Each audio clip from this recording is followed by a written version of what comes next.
Nasa ating pong linya at makakausap po natin ngayon pong umagang ito, makakasama ng naman ng mga balita, Executive Assistant to the Department of Transportation o DOTR Secretary, at siya pong ating nakakausap sa usapin po ng EDSA Busway, yung bus carousel, si Sir Jonathan Esmundo. Sir Jonathan, kumusta ka na? Magandang umaga, si Orly to sa DCWB, radyo na TV pa. Magandang umaga, Ka-Orly. Nalungkot ako doon sa balitang aking nasagap kahapon HPG na pumasok sa EDSA Bus Carousel at nagkaroon ng parang hindi pagkakaintindihan at parang pinahihinto ang inyong operation at sa madaling salita parang kaya ko sinabi nagulat ako. Di ba Sir Jonathan katuwang yung HPG minsan pag kinakailangan po ng additional personnel para maipatupad ng maayos ang pagsunod sa bus carousel Sir Jonathan? Tama ka doon. HPG, Coast Guard at dati ay MMDA, yan ang mga dating nagpapatupad dyan sa busway. So ano na hong development sa pangyayaring ito, itong nakikita ko natin sa radyo na TV pa na convoy, na pinigil po ninyo, lumabas pa ho sila pagpasok sa bus carousel at apparently meron daw hong official ho daw dun sa van. Tama ho ba yung mga report na yon?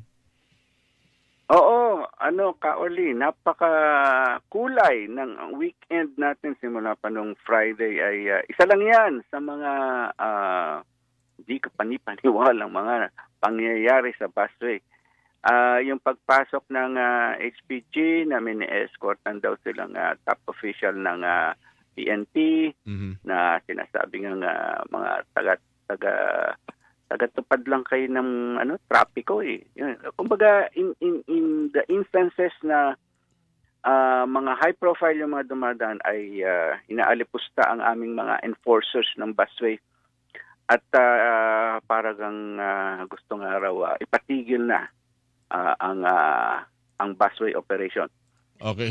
So nasundan pa yan So pagkatapos niyan, pero alam na natin yung naunang insidente dyan ng Biyernes ay may isang motorcycle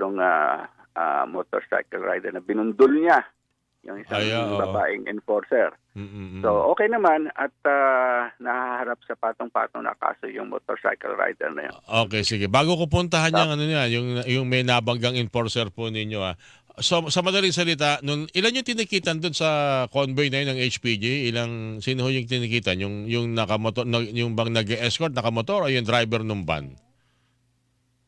Yung nag-escort, driver nung nag-escort. Aha, okay. So ilan po yun? Isa lang? Kasi nakikita ko rito may dalawang motor tapos dalawang van Oo, yung dalawang van, tinanggap naman. Okay. Naman yung ticket. Oo, pero yun nga matapang na sinasabing iuutos daw nila na patigil na yung busway operation na yan. Diname drop pa raw si PNP Chief Marbil, tama raw ba 'yan? Tama. Meron bang ugnayan siguro sa inyong mga opisyal ng DOTR sa PNP kasi magkasama lagi sa pulong ito pag pinag-uusapan ng traffic PNP sa DOTR tas ganyan ang mangyayari. Meron bang mga planong dialogo, pag-uusap o maiparting man lang kay PNP Chief na may nagbanggit ng kanyang pangalan? Malamang ngayong linggong to, malamang ay magkakaroon at titingnan natin kung lilinawin. Ang magandang nangyari yung kasunod yung pagkatapos niyan ay isang itim na SUV naman ang dumaan at mga nagpakilalang tauhan ng Tauhan daw ng US isang Embassy. dating senador pero itong development na ito parang ayaw ko mang isipin, pero sa kabila ng lagi tayo may ganitong mga video, lagi tayo may ganitong mga balita, parang hinahamon pa rin ang nagpapatupad ng mga otoridad na nagpapatupad po ng maayos na daloy po ng mga passenger bus dyan po sa bus carousel. Sir Jonathan. Oo, yun nga, sabi ko nga namumura ang aming mga enforcer, minamaliit, pero yun nga, sinasabi namin na malinaw naman ang rules ng paggamit kung hindi ka kasama doon sa authorized na gumamit noon ay talagang titikitan ka napakaraming feeling privileged na sila ay dapat gumamit ng busway na dapat sila ay i-exempt doon sa rules na yon matikas naman itong aming mga patuloy na pinatutupad yung mga reglamento diyan. Marami ako nababasa ngayon na dapat sigurong ipatupad para sundin ng maayos at walang bastusan na mangyayari sa EDSA Bus Carousel. Pero hindi ko nababanggitin ng lahat. Yun lang sigurong partikular na may nasagasakay enforcer. Ano ho bang nangyari dito? May pangangailangan ho ba na sa maulit ang ganyang insidente? Hindi lang ho ito ticket, hindi lang ito reprimand. Diretso kulong, impound ang motor ng ganyang mga iiwas sa saik at hindi titigil, tatakasan kayo. Tulad dito, binangga pa ang inyong enforcer.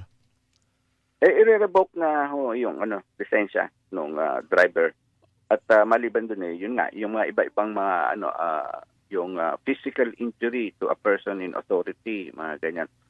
Yung babae enforcer ay panghuli na yun na linya na mga pwedeng na pumara. Last line of defense. Ando siya sa last line of defense. Kaya siya inabonggo. Sabi, wala raw preno. Sa madaling salita, Sir Jonathan, ang pagkakaalam ko, tama ba? Nung may nabaga pa siya kasi nagbibisikleta. Pero doon siya nahuli. Diretso ho ba siya sa kulungan? Oo, diretso na. At sinabi nga na inimbestiga pagkatapos nawalan daw siya ng preno. Pero ayun, nakakulong na. Ang SAIC ngayon ay meron ng sariling kulungan.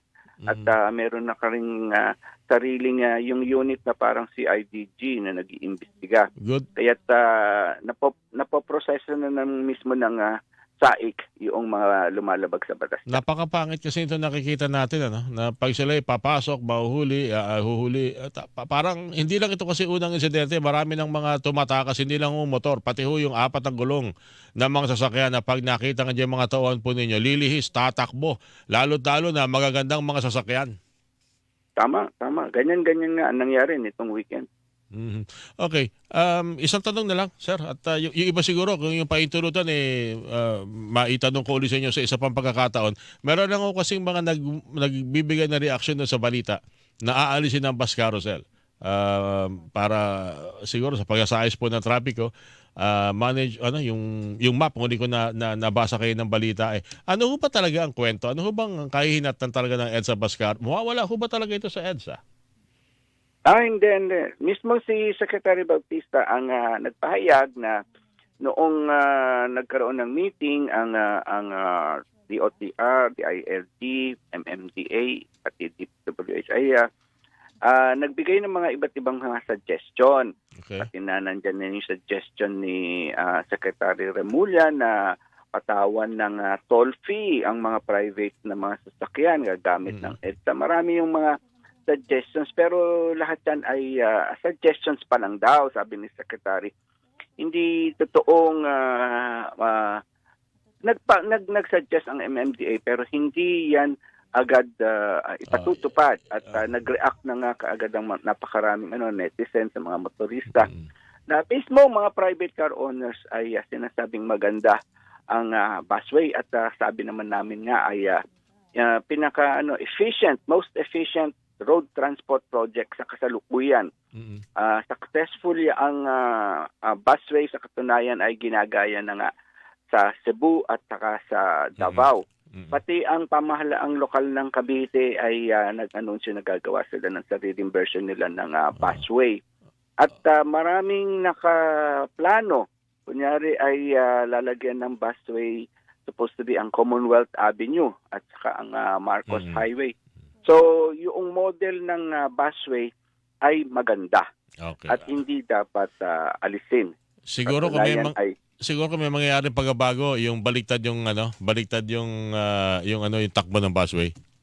Kung halimbawa, kung halimbawa papunta ng EDSA doon sa kabila para walang magtatanga pumasok kasi sa liwanag ng dali ng trapiko. Yun siguro pwede mangyari namatay ka early yung suggestion na yan for safety reasons. Okay, tama rin naman.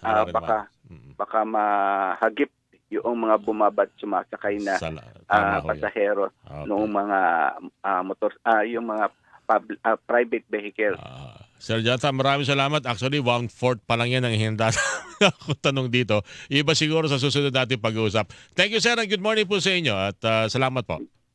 Sige, hanggang sa susunod, Carly. Maraming salamat. Executive Assistant to the DOTR Secretary, Sir Jonathan Esmundo. Mga kapuso, inyo po napakinggan. 6 na minuto. Hilingan, walang pinopro.